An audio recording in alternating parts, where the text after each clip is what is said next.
যে বিষয়টি শিখব তা হচ্ছে অঙ্ক।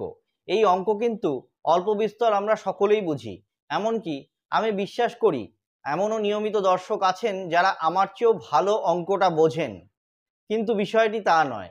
এই অঙ্ক আমরা কত সহজে কত কম সময়ে পরীক্ষায় করতে পারবো, এটাই হচ্ছে বড় কথা।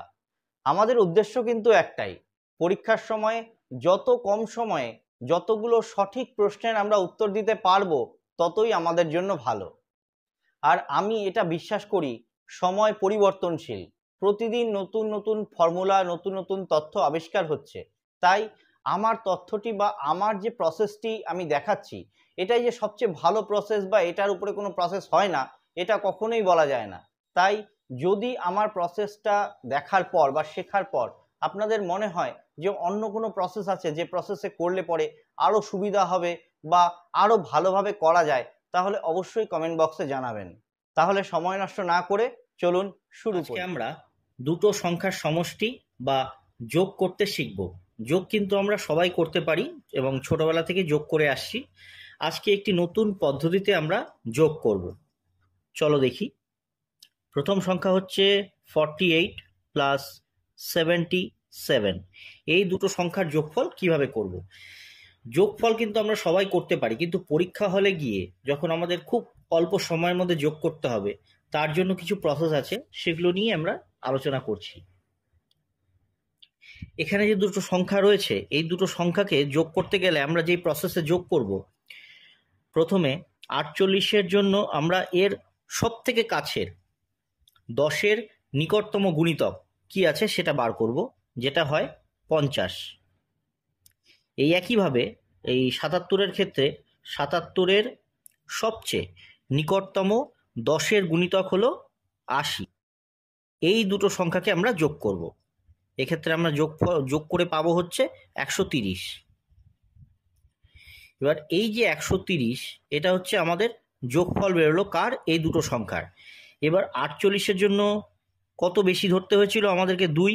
77-এর জন্য কত বেশি ধরতে হয়েছিল আমাদের? 3, অর্থাৎ 5। তা এই যে 130 আমাদের বেরোলো, এই 130 থেকে কিন্তু আমরা 5 বিয়োগ করে দেব, তাহলে আমাদের যোগফল দাঁড়ালো 125। বোঝা গেল? এটা আশা করি বুঝতে পারা গেল। আরেকটি উদাহরণ দেখে নেব। এবারে যোগ করব 63 বা 63 যুক্ত 35। এই যোগটা কিভাবে করব? 63-র জন্য কত ধরব? এর নিকটতম 10-এর গুণিতক 70, 35-এর নিকটতম 10-এর গুণিতক হচ্ছে 40। এই দুটো সংখ্যাকে যোগ করে পাবো 110। এবার 63-র জন্য আমরা কত বেশি নিয়েছিলাম সেটা 7। 35-এর জন্য কত বেশি নিয়েছিলাম? 5। তাহলে এই দুটো সংখ্যাকে আমরা যোগ করব। তাহলে এই যে 110 আসলো, সেখান থেকে যদি আমরা এই সংখ্যাটাকে বিয়োগ করে দিই তাহলে আমাদের আসবে, এটা হচ্ছে আমাদের অ্যান্সার। এই প্রসেসে কিন্তু দুটো সংখ্যা দিয়ে দেখাচ্ছি জন্য মনে হতে পারে যে এর চেয়ে তো আমরা যে উপর নিচে বসিয়ে করতাম 63 আর 35, এই প্রসেসটাই ভালো ছিল। কিন্তু না, এই প্রসেসে কিন্তু অনেক বড় সংখ্যার যোগফলও অনেক সহজে করা যাবে।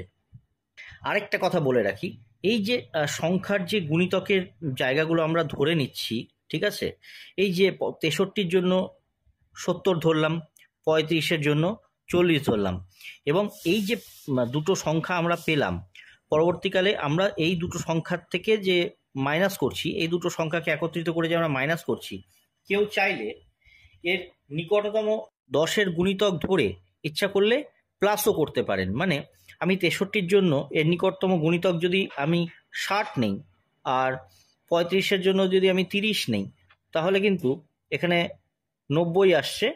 এবার 5 আর 3 অর্থাৎ 8, তাহলে 8 কিন্তু আমাদের পরে যোগ করে নিতে হবে। মানে এইভাবেও কিন্তু করা যায়।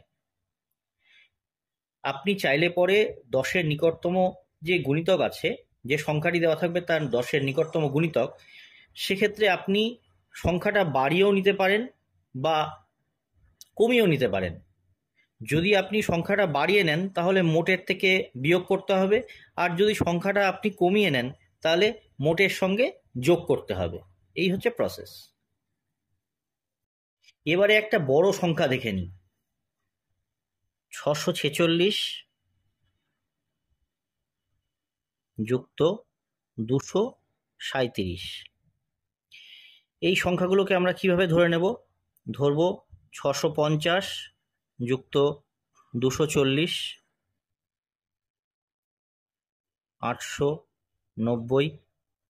তাহলে এখানে আমরা কত বেশি নিয়ে ধরেছিলাম? 46-এর জন্য 4, এখানে 37-এর জন্য ধরেছিলাম 3। তাহলে এই যে 7, 4 আর 3-এ যে এই যে 7 হলো, এই 7টা এখান থেকে আমরা বিয়োগ করে দেব। তাহলে হবে 883। এবার হয়তো আমরা যোগ করব 503 যুক্ত 483 বা 33, 433। তাহলে কিভাবে করব? 503-এর জন্য আমরা ধরে নিলাম এখানে 500, আর 433-এর জন্য ধরলাম 430। তাহলে মোটে আসবে 930। তাহলে আমরা কত কম বা বেশি ধরেছিলাম? 500-র জন্য আমরা 3 কম ধরেছিলাম, আর 433-এর জন্য আমরা 3 কম ধরেছিলাম। তাহলে এই 3 আর 3 6 কিন্তু প্লাস হবে, অর্থাৎ উত্তর হবে 936। এই সেশনটা আপনাদের কেমন লাগলো কমেন্ট করে জানাতে ভুলবেন না। যদি সত্যিই ভালো লাগে তাহলে ভিডিওতে একটি লাইক দিয়ে ভিডিওটা বন্ধুদের সাথে শেয়ার করতে ভুলবেন না। আজ এই পর্যন্তই। এই সেশন সম্পর্কে কোনো প্রশ্ন থাকলে করতে পারেন কমেন্ট বক্সে। আবার দেখা হবে অন্য একদিন অন্য একটি টপিক নিয়ে। ততক্ষণ পর্যন্ত সকলে ভালো থাকুন, সুস্থ থাকুন আর পড়তে থাকুন।